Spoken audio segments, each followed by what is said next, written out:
Hey everyone, Dev Walker here and welcome back to my channel. Give your girl a thumbs up and subscribe if you enjoy travel, lifestyle, and fashion videos. I'm back with another video. It is the new year. Happy New Year. Happy 2025. We are starting fresh. 2024 is behind us, thank God.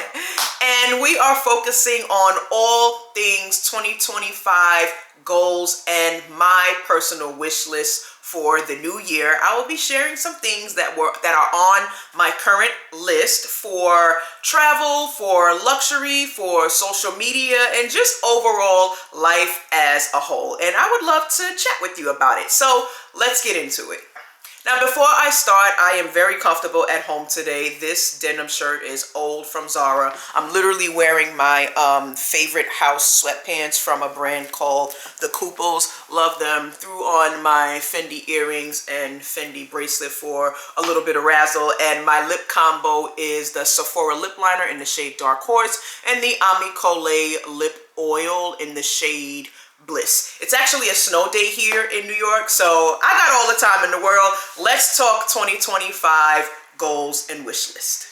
Now for my 2025 luxury wish list, the first item is these Van Cleef agate earrings. If you watched one of my previous jewelry reviews, I actually do have this bracelet in this same color from Van Cleef, and I really want to expand my set and get these earrings, but y'all, they $5,000. It's kind of like, I mean, on one hand, it's like, do I need $5,000 earrings? No, I don't.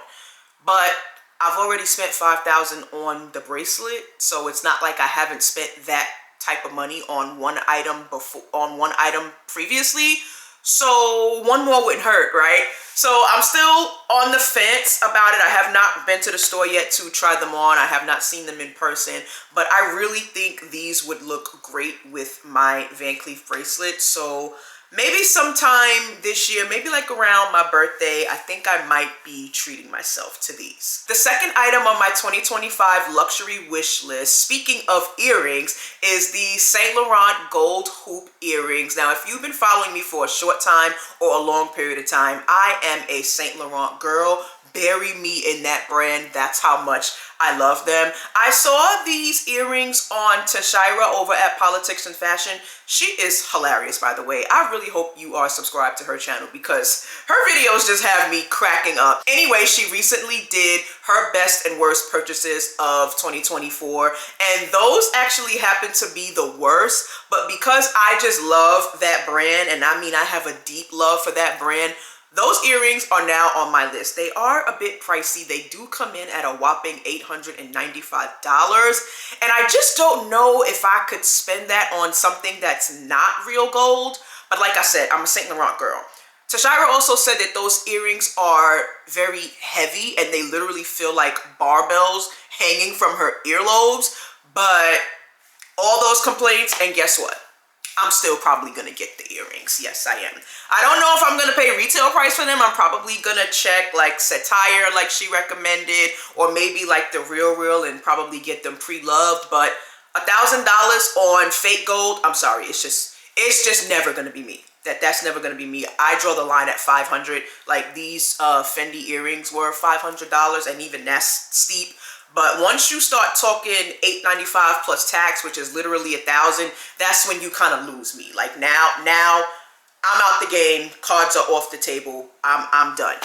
But I do have them on my wish list. The third item on my 2025 luxury wish list, since we were just talking about Saint Laurent, I am really considering pulling the trigger and getting this black Rive Gauche tote bag. Now, I actually have a love-hate relationship with this bag, more like a hate relationship, because I actually do have this bag in white, and y'all, it literally got like destroyed. It has been all over the world with me, all over New York City with me, and because it's a canvas bag, I feel like it literally attracts dirt. I'm almost kind of embarrassed a little bit to show you what this bag looks like now. We listen and we don't judge. Y'all ready? Look at this bag. Look at this bag in white. Look how, I mean, it has lost its structure. The color is gone. The letters are fading. I don't even want to show y'all the back. Y'all, Like, oh my God, this bag looks horrible. Like I said, it's a canvas bag, and I would never buy canvas in this color again. That's why I do want to get the bag in black, so I won't have to worry about, you know, colors transferring on it, and at least like the letters are white, so I can manage that part. But I think the black is just a safer option for me, because clearly I don't know how to manage the color white, because that is shameful. So anyway, I'm thinking about getting that bag. Now the problem is, I just don't think canvas should retail for that much, because like I said, it literally attracts dirt. It loses its structure after a while, no matter what brand it is.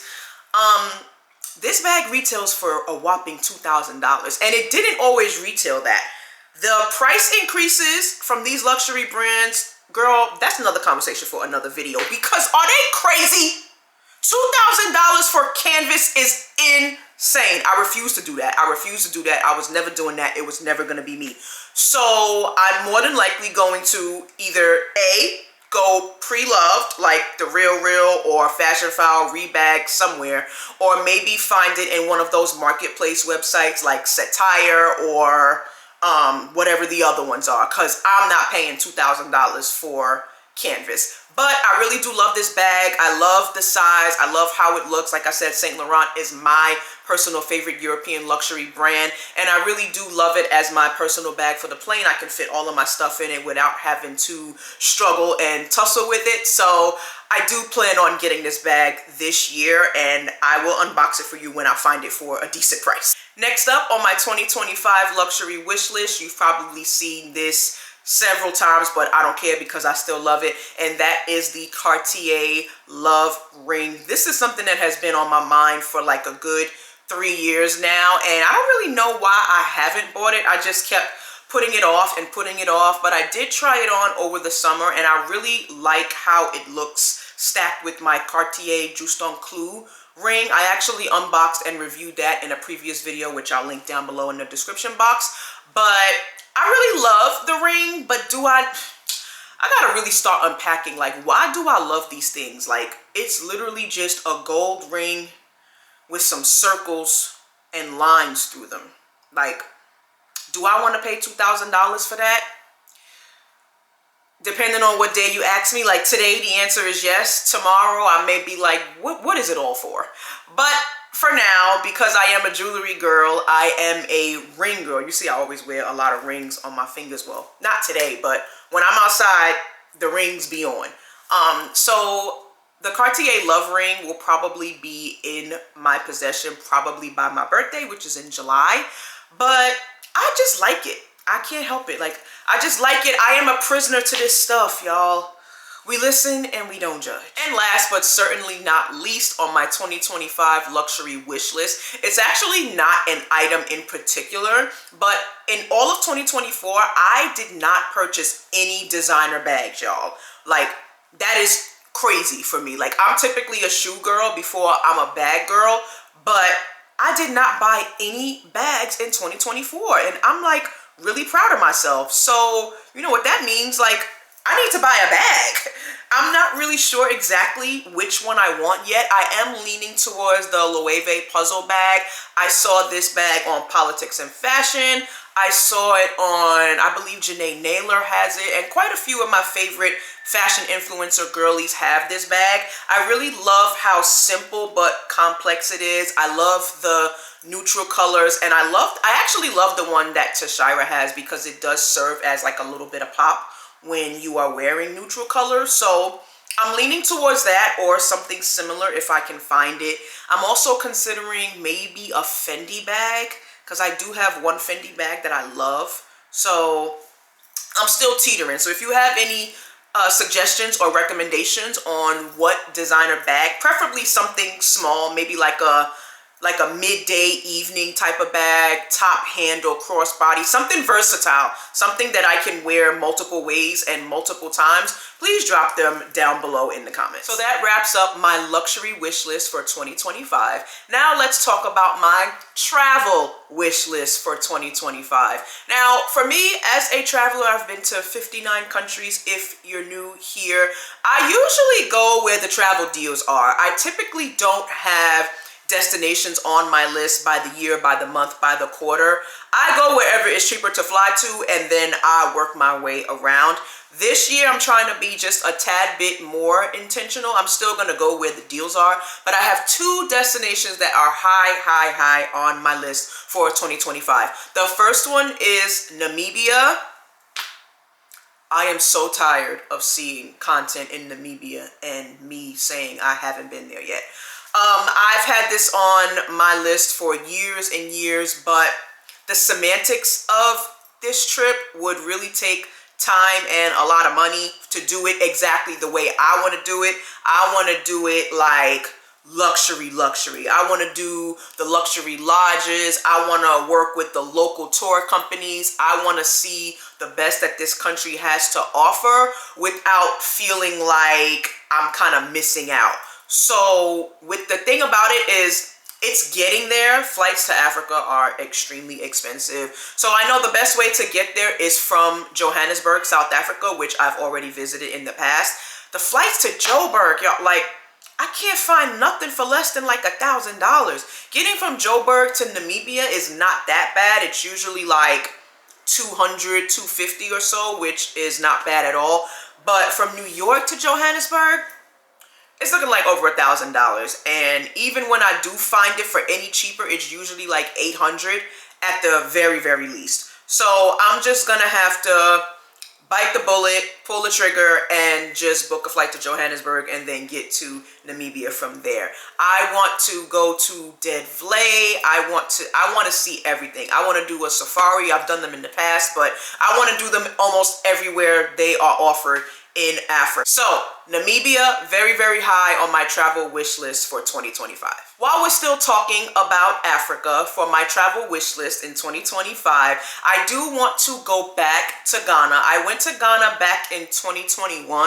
Y'all, I had the time of my life. Like, Ghana was the first and only destination that literally made me cancel my return flight home. I was supposed to be in Ghana for, I think, like 9 or 10 days. Y'all, I ended up staying there a month. I ended up staying there 1 month. I kept pushing my return flight back. I did not care. I just loved it. The only reason why I came home when I did was because I had a campaign to shoot at home in New York City, and the brand was literally about to kick me to the curb if I didn't bring my ass home. So I definitely will be returning to Ghana this year because she's making a promise to go, and I was like, well, you ain't going to Ghana without me, so I'm going too. So we'll be headed back to Ghana this year. I'll let her find us a flight. She's a lot better than that than I am. So definitely getting back to Ghana this year. And this time when I go, I want to do like a road trip with like a tour guide to take me to Benin and Togo. I didn't get to do that last time I was there because it was still during the pandemic, and like the road borders were still like very like shaky for tourists, and I didn't want to risk going there and being turned away. But now that travel is back to normal, travel is thriving, I definitely want to do that. So I'll be returning to Ghana, and in addition to that, I'll be taking road trips to Benin and to Togo. The last on my travel wish list for 2025, it's actually a small country in Central America. I am talking about Nicaragua. Now, Nicaragua is actually on my list because Nicaragua will be the last country for me to visit in Central America. I have already done the others. I've done Panama, El Salvador, Costa Rica, and I feel like there's another one that I might be missing. But I've been to all of the others except for Nicaragua, so I definitely have it on my list. I have some friends who have done it solo, and they said they had a fantastic time. So I'm definitely looking up flights to go there. They're pretty reasonable from New York throughout the year. So maybe like around March-ish, I'm probably gonna do like maybe like a 5-6 day solo trip to Nicaragua. So be on the lookout for that one. Continuing on with my 2025 wish list, let's talk about some of my social media goals. Now, I really try not to get caught up in the vanity metrics. I just try to post what I enjoy and what feels good to my heart and to my purpose. But the main priority this year is to monetize this app, YouTube. So please, like I said, give me a thumbs up. I'm gonna give you a second. I'm gonna pause. Give you enough time to thumbs up. Thumbs up. Thumbs up. Thanks. No, I am really trying to monetize YouTube, y'all. It is so hard to get those 4,000 watch hours. You really gotta be consistent. This app gonna make you work. If there is one app that's gonna make you work like no other app, is YouTube. They say, oh, you want this bag? You're gonna have to earn it. What you willing to do for this YouTube bag? So anyway, I've been really consistent with YouTube throughout the end of 2024, and I'm really hoping, if all goes well, I'm about halfway there now, I'm thinking that I could monetize this platform by March. But I do need your help. Make sure you subscribe and give me a thumbs up and drop me some comments so I can get some engagement, so I can push these videos up. Please, I am doing the work. But yeah, monetizing YouTube is definitely my top goal as a content creator for 2025. Another social media / content creator goal for 2025. I'm not really going to put too much stress into this one, but I do want to increase my following on Instagram. Right now, I'm at 109,000 followers on there, and I know the algorithm is so... Girl, that app hates me over there. But I'm really trying to be more consistent with Instagram, and I'm posting more like long form content on there. By long form, I mean content that's like more than like 20 seconds, but like just under 60 seconds. Because I'm realizing that the algorithm prioritizes watch time now. And the days of having like those 6-second, 7-second reels that just get you all of this reach, for me, that's over. So I'm noticing that my videos where I'm actually talking, giving an honest review, telling a story of some sort, or giving some sort of breakdown, that is where my videos tend to do best. So I'm really going to focus more on that this year, and hopefully try to hit 150,000 followers on Instagram. It's possible, but I don't know if it's going to happen. We'll see if Mark and Adam over there let me shine. And last, from my 2025 goals and wish list, let's talk a little bit about some life goals that I have. Now, for this month, January, I am challenging myself to a no sugar January. Y'all, I don't know what the hell I got myself into. I don't know why I accepted this. It started with Abby. She's my girl, the rich aunt. She challenged me to a no sweets January, which is already like... kill me now. Literally just kill me now. Because, y'all, I love Snickers. I love Entenmann's soft bake chocolate chip cookies. I love cinnamon rolls. Like, I'm a dessert girl. Like, I go to dinner just to get dessert. I want to be a dessert. That's how much I love desserts. So sugar is literally my real addiction. So dry January, that is not a challenge for me. I don't really drink alcohol like that anyway, but no sweets January, girl, that might be the end of me. So anyway, when I went to the gym the other day, I was telling some of my gym girlfriends and my gym instructor that I was doing no sweets January, and he ended up challenging me even more and said, you should try no sugar January. I said, what you mean by that? He said, anything that breaks down into sugar, cut it out for the month of January. So I'm like, so you mean bread, pasta, and rice? Like the things that I literally can't breathe without? He said, you'll be fine. And for some strange reason, I accepted this challenge, and it is day 6. Today is January 6th, and I don't know if I'm gonna make it. I don't know if I'm gonna make it. Like, at this point, send me to whoever you pray to, because no bread, no pasta or rice, y'all, I will not survive.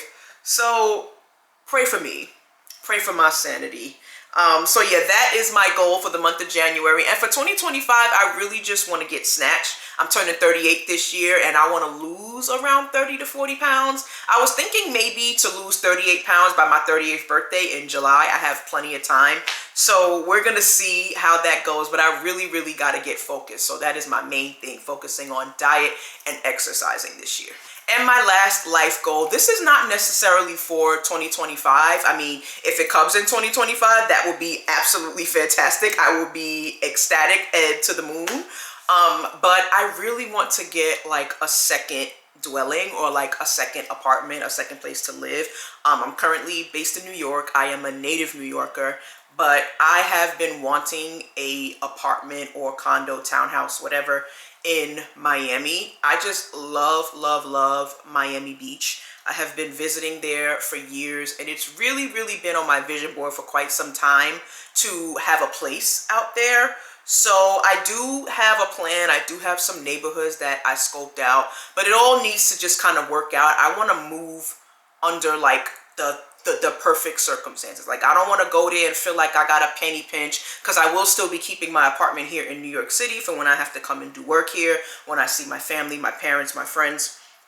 So I want to be able to manage both places without even having to worry about, oh, how I'm going to pay this, how I'm going to pay that. So I'm really trying to wait until I get there before I start looking for a new place. But that is the goal. Hopefully, maybe by the end of this year, if things really pick up with business. So we will see how that goes. I'm not really putting a time on it. But like I said, if it happens this year, then to God be the glory. But yeah, maybe by like mid or summer 2026. We'll see. We'll see. But yeah, that is a huge life goal of mine, is to have a place in Miami Beach. And that concludes my 2025 wish list and goals. Let me know what you think of this video. Did you like any of the luxury items that I named, or the destinations that I mentioned on your list? If you've been to them before, please drop your recommendations in the comments, because I will need them.